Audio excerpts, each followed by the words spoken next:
When I say no, you say compromise. No. No. When I say no, you say surrender. No. No. When I say no, you say compromise. No. No. When I say no, you say surrender. No. No. I like reading from God's word. And when I study it, maybe it's just a gift that he has given me by his Spirit. But I see political parallels, even at an event that has been triggered by political activity, the results of elections. I still see God's hand, his voice, his Spirit, about what he's saying about our nation, where we are today. And when I look at God's word, I open it up, I see these political parallels. And what do I see right here, right now in this passage that I just read? The Lord told his children, his servants, those born of his Spirit, he says, I don't want you to compromise with those who do not believe as you do. You don't link arm in arm with them. You don't be unequally yoked with them. They will bring you down. They will carry you away from the Lord your God. They will be a bad influence on you. They will take you away from my mandates. They will take you away from my love. They will take you away from my blessings. In Washington, maybe in the State House of Kansas or Missouri, that same spirit is prevailing in this day. It is the siren call of compromise. The siren call of let's all get along. The siren call of bipartisanship just for the sake of doing something. I say this evening, for the saints and patriots, it's time to pick up a new mantle, a new spirit that says no compromise, no surrender, no compromise, no surrender.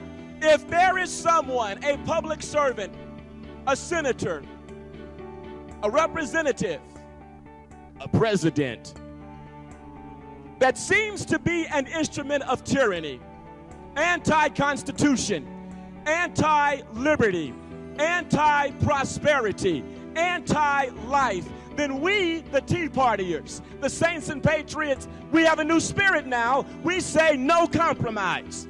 We say not for the sake of any reason, not just to move legislation, not just to get along, not just to make somebody happy. If you compromise with the liberal, if you compromise with the socialist, if you compromise with the fascist, you get totalitarianism, you get tyranny, you lose your freedom.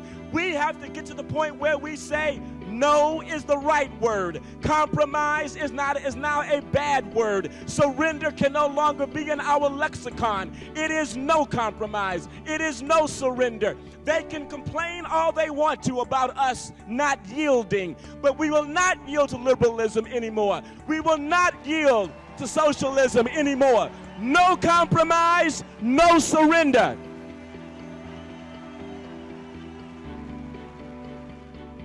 How do I compromise with someone who does not believe in constitutional principles as we do? I can't compromise with them. They are not of me. We don't have the same spirit.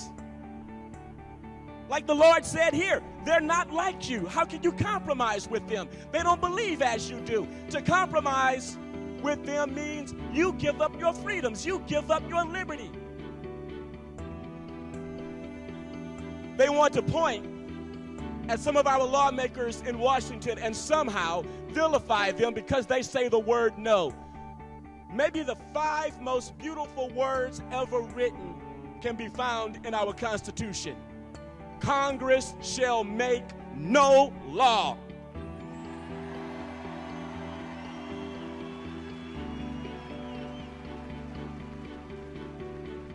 It's about time somebody showed some spine up in Washington. It's about time they got rid of that yellow streak down their back. It's about time they showed some courage and said, no, not in America, not now, not anymore. It's about time somebody said, Congress shall make no law. It's about time somebody got up in Obama's face and said, you may be saying, yes, we can, but we say, no, you don't.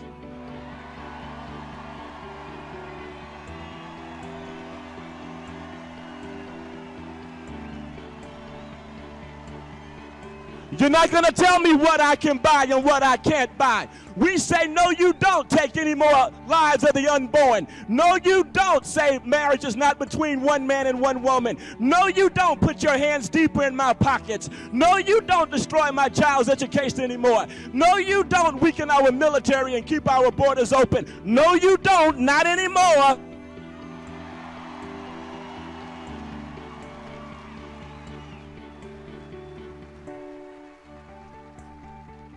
And see, that's what I mean by being unequally yoked.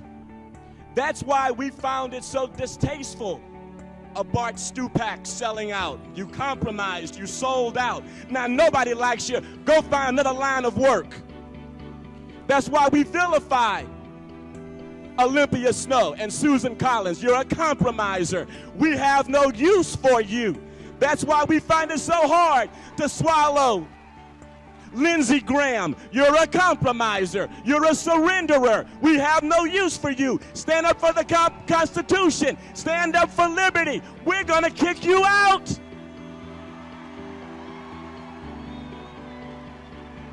That's why we have no use for a Reverend Emmanuel Claver. Nope, you're about to get retired, brother.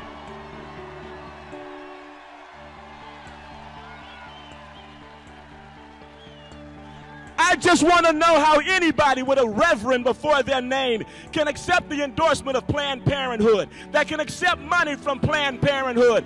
Reverend? Who gave you a reverend title? Who ordained you as a reverend? You, a man of God, with your fictitious spit on N-word? Oh, please.